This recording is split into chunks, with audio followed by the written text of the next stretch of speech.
Hey guys, open workout 18.3 is out and we see the return of the ring muscle up.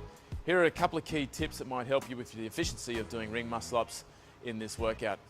First one is, once we jump onto the rings, make sure, unlike the bar muscle up, we need to be directly under the rings. The bar muscle up, you're going to jump from behind. On the ring muscle up, we need to jump directly under. We don't want any swing to start with. So we're going to jump up, we're going to be in an absolute dead hang, no movement. And then what we're going to do is called a beat start swing, where we're going to lift the knees up and extend them away. We're going to lift the knees, push them away, and then maximize that backswing. So that's tip number one, making sure that you get up every time. There's no swing. You're going to lift your knees up, push it away, big backswing, and then get ready to lift at the front.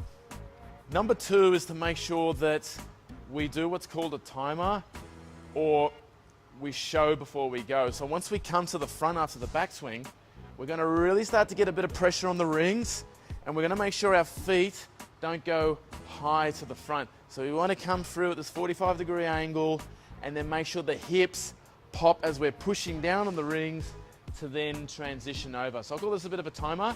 You need to show this position and then we're going to roll over nice and fast.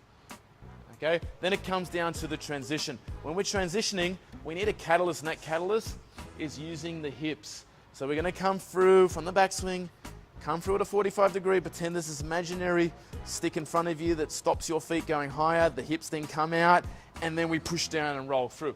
What we don't want to be doing is kicking up really high and thinking that the swing's going to do the work. The swing is great, but then it just really helps us to a certain point, and then we must really put pressure down and use that energy that we've created in the swing to then lift up aggressively, not just sort of float up into the abyss. We need to make sure that we really push down. So that during the transition, all right, not 80% of this movement sort of comes through as we're rolling through.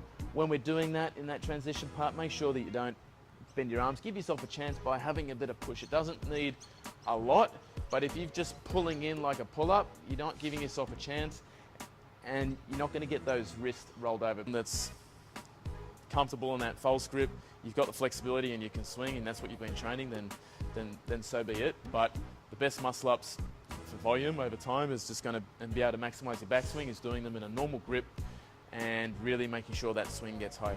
Now, when it comes to linking these reps, we want to make sure that when we're at the top, we're sort of lifting up and then falling away, and making sure that we are, again, getting to this backswing at a good angle, at a good height, and not coming down being clunky and really bending the legs a lot. So we want to make sure we're just pushing, keeping a little bit of tightness through the glutes, okay?